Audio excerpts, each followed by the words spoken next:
Muy buen día. En esta oportunidad vamos a hablar un poco del CPT, en realidad de las metodologías que utiliza para hacer predicciones estacionales. Hablaremos un poco de algo de estadística, medidas de tendencia central, es algo que creo que la mayoría lo ha visto, temas regresiones, predictabilidad, análisis de componentes principales, algo de correlación canónica, que es en realidad las metodologías principales que utiliza el CPT para generar estos pronósticos, ¿no? Y un tema no menos importante, calidad de datos. Bueno, vamos con un tema de medidas de tendencia central. En realidad estos temas muy sencillo. No voy a explicar mucho lo que es mediana, moda o media, ya que entiendo que lo sabemos, pero sí quisiera hacer la diferencia en el cálculo, ¿no? En el cálculo climatológico, usando estas tres medidas, ¿no? En el lado derecho ven una imagen que la he sacado de la guía de prácticas climatológicas, publicada por la OMM. Si se darán cuenta, son distribuciones de frecuencias de datos, de tres tipos de datos, ¿no? Por ejemplo, el número 2 es una distribución posiblemente de temperaturas, ¿no? Que es una distribución más homogénea con tendencia a lo normal, ¿no? La clásica distribución gaussiana. No obstante, también sabemos que existen distribuciones que no tienden a lo normal, que son generalmente las precipitaciones, ¿no? Que tienen siempre un sesgo a la derecha o a la izquierda. Eh, Hago esta diferenciación porque el cálculo de una media o una mediana en términos de climatología tienden a ser muy distintos cuando las distribuciones son bien sesgadas, ¿no? Por ejemplo, si vamos a la distribución número 3 o la número uno, vemos que la media y la mediana tienen una diferencia, ¿no? En tal caso, cuando nosotros queremos calcular una climatología en base a la media o la mediana, debemos tener en cuenta este tipo de datos o este tipo de distribución, ya que la diferencia de estos cálculos puede ser muy distante, ¿no? En otras palabras, por ejemplo, en lugares donde las precipitaciones son escasas, si uno quiere calcular climatologías con la media, tiene un valor, por ejemplo, de 3 milímetros o 4. Y cuando calcula la mediana, tiene valores de 0,5 o 0, ¿no? Porque en realidad lo más representativo en un lugar donde no llueve, o es un clima seco, lo normal, climáticamente hablando, el valor tendría que ser de 0, ¿no? Que en realidad tendría que estar ese valor dentro de lo más frecuente en lo que pasa en los datos históricos, ¿no? Entonces solo hago mención de esto ya que es importante a la hora de hacer los cálculos, ¿no? En términos de climatología. Bueno, aquí un cuadro resumen sobre la diferencia de estos cálculos y qué significa, digamos, los pros y los contras de calcular estos términos, ¿no? Por ejemplo, en el tema de afectados por datos anómalos, ¿no? En la media sí es afectado definitivamente por datos extremos, en el caso de lluvia, por ejemplo. La media no, ya que es un valor es un valor medio que separa el 50% de los datos mayores del 50% de los datos menores, ¿no? En realidad la mediana es el percentil 50, ¿no? La moda, bueno, es lo que más se repite, tampoco es afectada, ¿no? Y así vemos más características las cuales afectan el cálculo de la media o la mediana, ¿no? Acá está toda la información. Si desean más detalles de estos cálculos o de estas referencias, pueden ir al link que se encuentra abajo, que es en sí la publicación de la guía, ¿no? Que habla mucho más, habla más temas de estadísticos y temas climatológicos, ¿no? Datos faltantes, cálculo de climatologías, percentiles, entre otros temas importantes, ¿no? Algo de regresiones. En realidad esto también sé que lo han visto. Una regresión es una ecuación simple donde se trata de encontrar esta relación estadística entre dos variables, ¿no? X es una variable no aleatoria. Los errores, este valor que va aquí, esta constante que siempre hallamos, tiene que ser con media cero y varianza constante. Y muy importante que tienen que ser independientes, ¿no? Un ejemplo, por ejemplo, esta slide que está aquí. es el 1 de agosto y el Niño 3.4 como predictor de lluvia pues, de septiembre a noviembre, ¿no? Usando una serie histórica de lluvia del 71 al 2010, ¿no? Este es un ejemplo de Colombia. Y bueno, la línea es la ecuación de la regresión. Vemos que los datos históricos en un scatter hecho entre X y Y, pues tienen que acercarse a lo máximo a la línea, ¿no? A la recta. Regresión múltiple es parecida a la anterior, nada más que encontramos más variables independientes. En el caso del CPT hay unas recomendaciones, ¿no? Se trabaja únicamente con índices como predictores. Todos los predictores que son usados en CPT no realizan selección de predictores en regresión múltiple, lineal. Y bueno, está disponible para un predictor siempre o para un pequeño grupo de predictores importantes, ¿no? Ya que x1 puede ser una variable, x2 otra variable, x3 otra variable, ¿no? Y lo recomendable es utilizarle no muchos predictores, ¿no? Este es un ejemplo hecho en Excel. Es básico, simplemente se obtuvo la latitud y longitud del Alto de Bolivia calculados para un periodo lluvioso y más la humedad específica de 300, ¿no?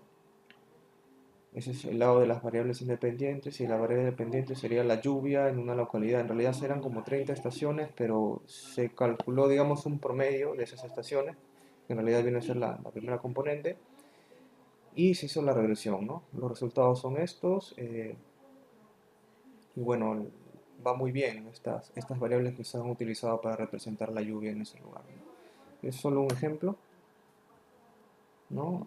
Hablamos del R cuadrado, el famoso R cuadrado. Ahora hablemos un resumen de lo que es predictabilidad y algo de persistencia, solo para ilustrar lo que podría significar predictabilidad. Vamos a hablar de este pequeño ensayo.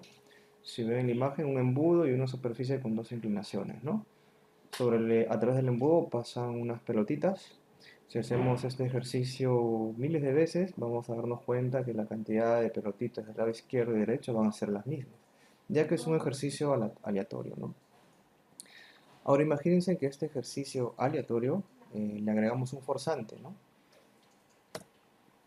Ese forzante podría ser un ventilador. Entonces, por simple razonamiento nos damos cuenta que el viento generado por este ventilador va a direccionar aquellas pelotitas que caen a través del embudo hacia un lado de esta superficie, ¿no? Y como resumen de estos eventos o estos ejercicios repetitivos, acumulamos estas pelotitas al final y nos vamos a dar cuenta que en cada recipiente pues la cantidad de pelotitas son distintas, ¿no? Ya que gracias a este forzante, que en este caso es la ventiladora, eh, hemos logrado coleccionar más pelotitas del lado izquierdo que del lado derecho, ¿no? Ahora imaginemos este ejercicio haciendo analogías en el lado del clima, en el lado del tiempo, ¿no? Imaginemos que cada pelotita que es lanzada a través de este embudo podría ser un día, en escala de tiempo sinóptico. Digamos que son ocurrencias de lluvias en un periodo de verano. Eh, Cada día pues puede llover o no puede llover, ¿no? Pero si agregamos un forzante, agregamos un factor externo, podría ser el ENSO, podría ser la niña. Lo que logramos al final, que si hacemos un conteo de todos los días que han llovido, la balanza se inclina siempre por un costado. En otras palabras, tendríamos días con más ocurrencias de lluvias, ¿no? Ahora, el ENSO, eh, digamos, es un patrón de variabilidad creo que muy fuerte, que modula bastante las lluvias y temperaturas en Sudamérica cuando están bien intensos o cuando están en fases intensas, sea niño o niña, ¿no? Eh, entonces, tenemos ENSO, tenemos lluvia. El tiempo de respuesta entre el ENSO, el calentamiento del mar, a las lluvias no es inmediato, hay un tiempo de respuesta, ¿no? Por lo tanto, si tenemos un preconocimiento o tenemos ya una idea de que estamos a puertas de un evento cálido en la atmósfera, en el mar, podemos adelantarnos a a ciertas características, a ciertos escenarios de lluvia, por así decirlo, o temperaturas, ¿no? Entonces, eh, haciendo este ejercicio ya estamos hablando de predictabilidad, ¿no?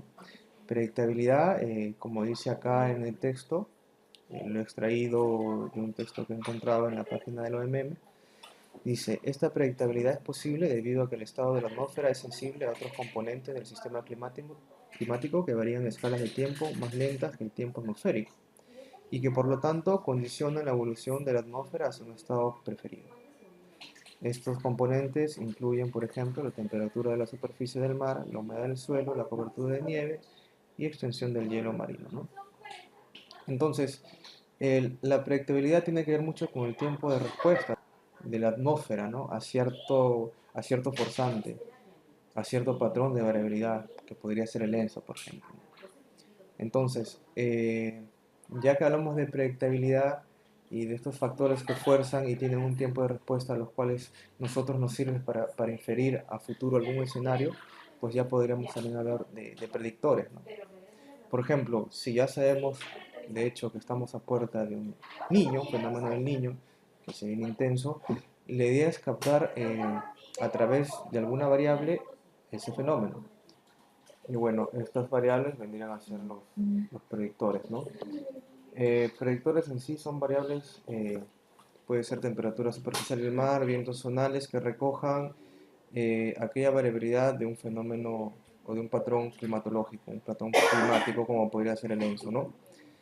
Eh, un tema adicional a estos predictores es el tema de persistencia, tener en cuenta que en el tema estadístico, en el tema en el que se desenvuelve esta herramienta, se habla mucho del tema de la persistencia, ¿no? La persistencia de los predictores, ya que es un tema importante, ya que es el término en el cual nos referimos a la memoria de una variable, ¿no? Que lo vamos a conversar más adelante, ¿no? Bueno, esta imagen de mapas de correlación es para tener una idea de la predictabilidad de algunas variables. En realidad, en este caso es para la altura geopotencial en 850. Eh, Verán en el título de cada cuadrado, de cada mapa, algunos nombres medio raros, pero voy a explicar, por ejemplo, la imagen que está en medio, en la que estoy señalando. MJ es mayo-junio de la variable X, que en este caso viene a ser la altura geopotencial en 850, versus la primera componente de julio, agosto, septiembre de la lluvia, que viene representada por la variable I, en Puno, en el sur del país, ¿no? Primera componente, lo vamos a ver más adelante, lo que son componentes principales, pero entiendan por esta vez que componente es un promedio de un conjunto de estaciones. Entonces, he hecho la correlación entre una serie de tiempo de precipitación de una región determinada versus la altura geopotencial, ¿no? Ojo que la altura geopotencial es de mayo-junio y la serie de lluvias es de julio, agosto, septiembre, del siguiente trimestre, ¿no? Hay un desfase de tiempo, ya que hablamos del tiempo de respuesta, ¿no? La idea de estos mapas de correlación es para ver esas relaciones entre una variable predictora y una variable que recepciona esa señal para poder hacer inferencias a futuro, ¿no? Bueno, entonces nos damos cuenta que hay correlaciones bien interesantes, al menos en este trimestre del año, julio, agosto, septiembre, de las lluvias en el sur del país, versus lo que pasó hace 2 meses, mayo, junio, respecto a la altura geopotencial en 850, ¿no? Los que tiene correlación son las correlaciones significativas más o menos, según la escala que ven acá. Entonces vemos que en realidad sí hay correlaciones interesantes, al menos en esta parte del año, ¿no? Con respecto a las lluvias, ¿no? En otras palabras, si tuviéramos nosotros una idea de la altura geopotencial en estas partes del Pacífico ecuatorial, podríamos tener también una idea de lo que va a pasar con las lluvias en ese trimestre, ¿no? Gracias a ese lag, a ese tiempo de respuesta, ¿no? Que en realidad es la predictabilidad. Hablamos también, vamos a hablar algo de teleconexiones, que sé que lo han visto también en el módulo 1. Esto es simplemente cómo es la relación entre lo que pasa en un lado del Océano Pacífico con las lluvias, por ejemplo, en el sur del país, ¿no? son las famosas teleconexiones, y para representar esto puede ser también una simple correlación. En la imagen de la derecha, ven en el mapa de arriba, dice el patrón C, ¿no? Esto lo he extraído de un artículo científico de Ken Takahashi, donde él hace o plantea dos índices bien interesantes, el índice C y el E, que ambos representan un niño canónico o un niño modoki, en realidad, y podrían estar asociados a las lluvias del territorio nacional, ¿no? Lo que he hecho es simplemente agarrar este índice, correlacionar con las lluvias a nivel nacional, y una fuente grillada que manejamos aquí en el Cenami, y bueno, los resultados son estos, ¿no? El índice C planteado en este artículo tiene mucha relación con las lluvias en el centro y sur del país, ¿no? Hablamos de correlaciones hasta 0.6, 0.7, ¿no? Entonces, esta relación, al menos estadística, en el campo de la física tiene una explicación, cómo es que llega a la atmósfera a reaccionar a través de un calentamiento en esta parte del Pacífico, y que finalmente vienen a repercutir en esta zona del Perú, ¿no? En el centro y sur del país, en el aspecto de lluvias, ¿no? Hablamos de persistencia hace un momento. La persistencia es, entendámoslo como memoria de una variable atmosférica, una variable del océano. Este es un mapita, perdón, esta es una imagen de autocorrelación en realidad de la temperatura superficial del mar en el niño 3.4, ¿no? Ven que la imagen empieza de 1 en realidad, y va bajando en valores de correlación que están en el eje X, ¿no? Esta autocorrelación es simplemente las correlaciones de la misma serie, pero en distintos desfases, ¿no? En otra palabra, nos da una idea de qué tanto se parece una variable en el tiempo con respecto al tiempo anterior, ¿no? O sea, una correlación de t versus t menos 1, la correlación en el tiempo de t también con otra serie, con la misma serie, pero en un desfase de t menos 2, ¿no? Las distintas correlaciones están representadas en esta línea. En otras palabras, por ejemplo, para el área 3.4, la temperatura superficial del mar, de un mes para otro, no hay cambios significativos. Generalmente los cambios de temperatura en el mar son bien lentos, ¿no? En realidad eso es lo que llamamos nosotros persistencia o memoria de una variable, ¿no? Bueno, ahora entramos a la parte de los componentes principales y correlaciones canónicas, que son los pilares en realidad de las metodologías que se utiliza en el CPT. ¿Se acuerdan que hablamos de las regresiones? Pues las regresiones pueden ser múltiples, simples, pero si nosotros, por ejemplo, queremos hacer regresiones entre lluvia versus 3, 4, 5, 6 variables atmosféricas o del océano, podemos cometer algún error, ¿no? Ya que muchas de las variables están correlacionadas. En otras palabras, muchas de las variables ofrecen la misma observación, la misma información, ¿no? Entonces podríamos estar sobreestimando esa ecuación o esa señal, ¿no? Para eso hay otras metodologías, justamente las componentes principales, ¿no? Y correlaciones canónicas. Bueno, esta es una idea simplemente para poner en contexto. Tenemos la temperatura superficial del mar en gran parte del Pacífico ecuatorial. Es información grillada, tiene tres dimensiones, ¿no? Longitud, latitud y tiempo, ¿no? Entonces, acá hay unas preguntas, ¿no? Deseo obtener el grado de relación y encontrar un modelo entre esta parte del Pacífico ecuatorial y algún punto o región de Sudamérica, ¿no? Entonces, la pregunta es, allá hacemos una regresión múltiple entre cada píxel o cada grilla de este espacio versus la lluvia, o promediamos todo el cuadrante y comenzamos a trabajar las correlaciones, o finalmente calculamos la componente principal de todo este espacio y realizamos correlaciones canónicas, ¿no? En realidad lo que vamos a hablar es la opción 3, ¿no? Que resuelve un poco el manejo de mucha información cuando queremos no encontrar relaciones de áreas pequeñas o de un píxel, de un grid versus lluvia de una zona en superficie de alguna estación, ¿no? Si no queremos trabajar con una superficie que representa una variable bien compleja o bien heterogénea, y queremos en realidad hallar correlaciones de patrones, y no de temperatura propiamente dicha. Entonces para eso se utiliza componentes principales, ¿no? Y posteriormente correlaciones canónicas.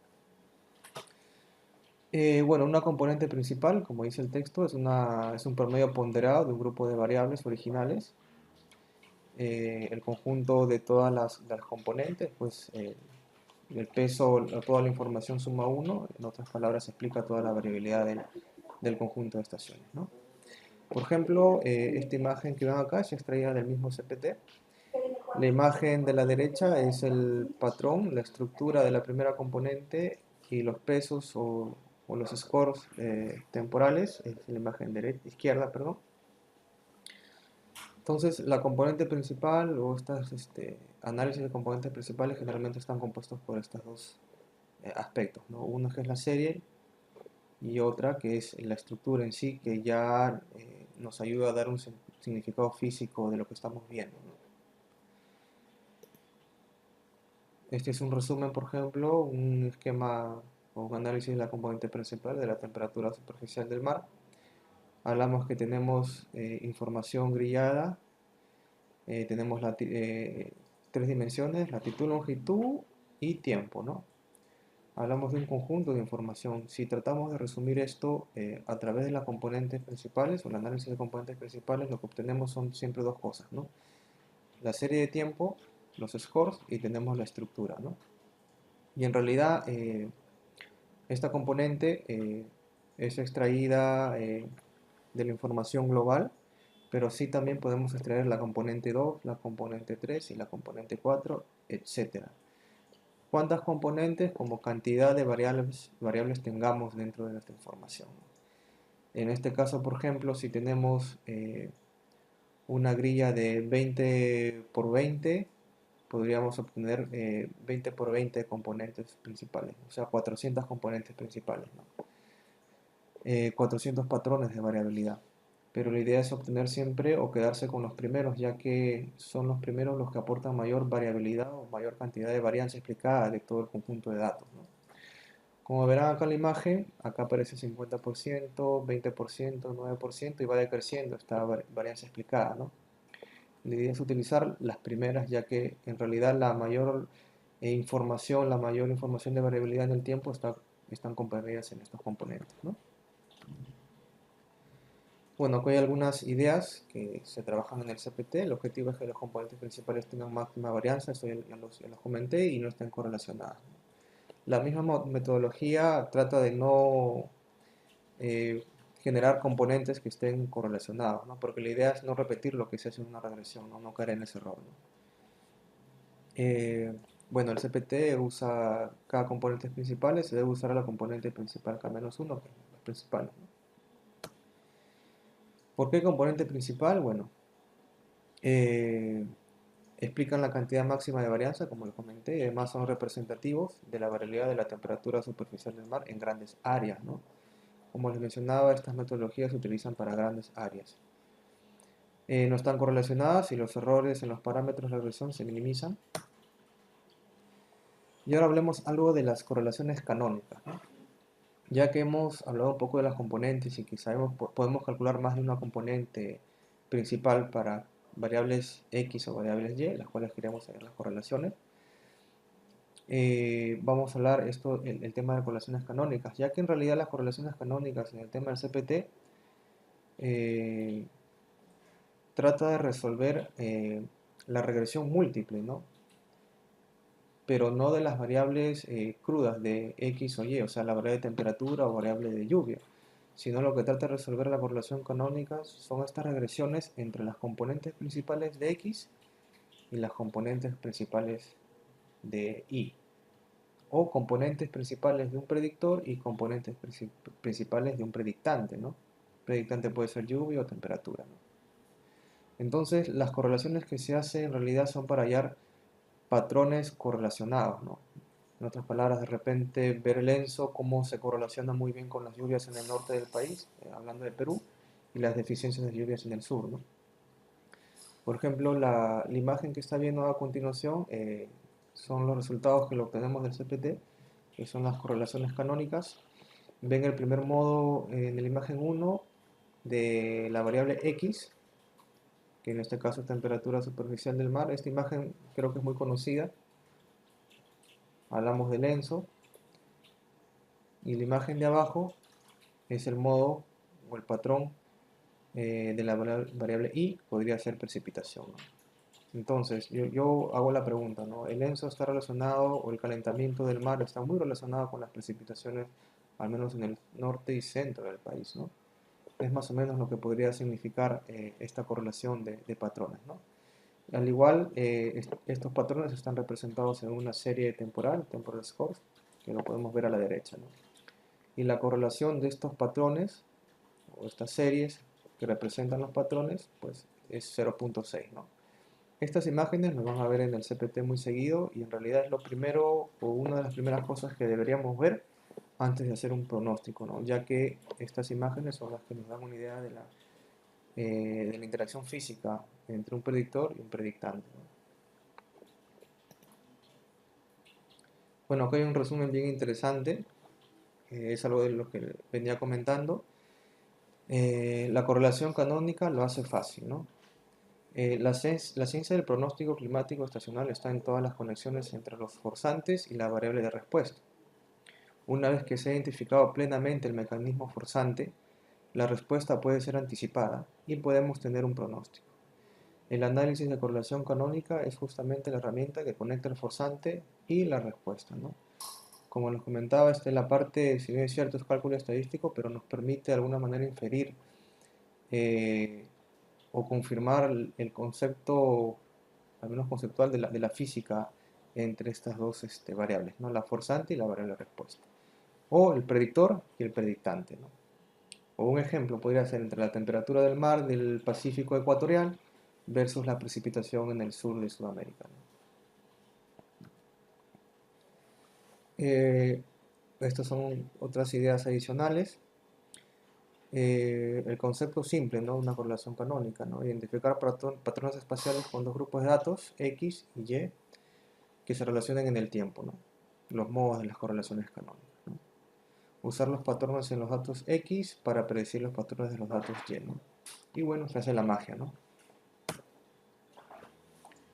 Este es otro ejemplo, ya lo habíamos comentado, entre la temperatura superficial del mar y las precipitaciones, ¿no? A modo grillado, ¿no? Y cómo estos patrones están correlacionados, ¿no?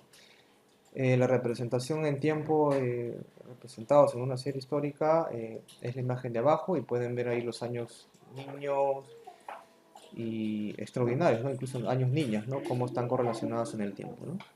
Estos datos los obtenemos del producto de las correlaciones canónicas, ¿no? Este es otro ejemplo parecido al anterior, simplemente para poner en contexto el niño, la niña y condiciones normales, ¿no? Cómo estos patrones están asociados a las precipitaciones eh, en esta parte del Pacífico ecuatorial, ¿no?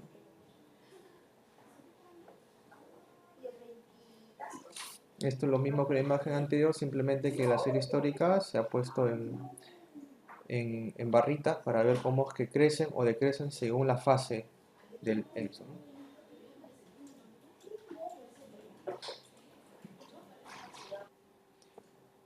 Bueno, finalmente aquí tenemos el resumen de lo que hace el CPT a grosso modo. Utiliza predictores, utiliza predictantes. Predictor es la variable que aporta señal, la variable forzante, y predictante es la variable de respuesta. Predictor puede ser temperatura superficial del mar y la variable predictante puede ser temperatura de alguna región o precipitación acumulada en una estación del año, en un trimestre, en un bimestre, ¿no? Posteriormente calcula los componentes principales eh, y finalmente hace una correlación canónica para luego hacer un pronóstico, ¿no? En realidad estos cálculos de componentes principales y regresiones canónicas lo hace muchas veces ya que están basados en una validación cruzada, que es un tipo de cálculo en el cual no se utiliza toda la información histórica, sino información extrayendo y poniendo valores, ¿no? Básicamente es lo que hace el CPT. Bueno, ahora pasamos al tema final, que es calidad de datos, que es muy importante ya que el CPT, como es una herramienta que utiliza metodologías estadísticas y utiliza datos históricos, el control de calidad, la calidad de datos son muy importantes, ya que si tenemos datos equivocados, datos no homogenizados, podríamos cometer errores hasta en la misma predicción. Esta es una imagen bien interesante, lo he extraído gracias al apoyo del proyecto de CADE Senami. Es un análisis de los datos de temperatura máxima del aire, son datos diarios. Esta escala de colores significa valores o registros de 0 grados, de 1 grado, de 2 grados, hasta 9 grados, ¿no? Y esta es la imagen de arriba es un resumen de la serie histórica diaria de la estación de Chuquibamba, en la Sierra del Perú, ¿no? Como podemos observar, a través del tiempo la frecuencia de estos datos registrados es muy variante, ¿no? E incluso a partir del año 2000 aproximadamente, los datos con registros de 9 grados, 8 grados y 7 grados han desaparecido, no marcan más, nunca más se registró esos valores, ¿no? Sin embargo, si vemos del año 75 al año 50, sí habían esos registros, ¿no? La pregunta es, ¿esto es cambio climático? ¿Esto fue un error del instrumento? ¿Fue un error del observador?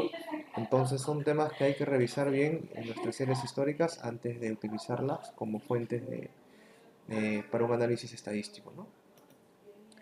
Y esto es unas cosas de las que podría pasar, ¿no? Les comentaba los datos no homogenizados, ¿no? Por ejemplo, esto lo van a ver más adelante en la parte de la guía del CPT.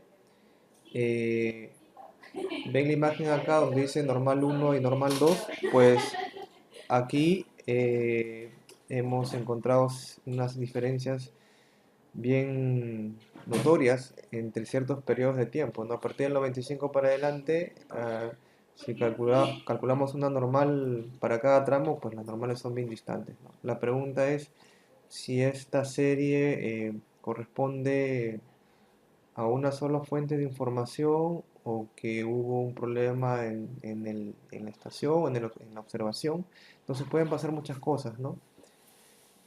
Por eso es pertinente, creo yo, antes de hacer cualquier análisis estadístico, revisar los datos históricos y ver en qué condiciones están, ¿no? Porque nos podrían llevar a un error, ya que si verán acá en el círculo rojo, la correlación entre las dos series, la roja y la azul, que son una es información observada y la otra es información modelada, por así decirlo, tiene una correlación de 0.6, que es muy buena, ¿no? Y por lo tanto podría obtenerse un buen pronóstico a partir de este análisis, pero observamos que en realidad la serie pues tiene dos fases, ¿no? Y había que hacer un ajuste. Bueno, es todo lo que tendría que compartir con ustedes en esta ocasión y nos vemos más adelante. Hasta luego.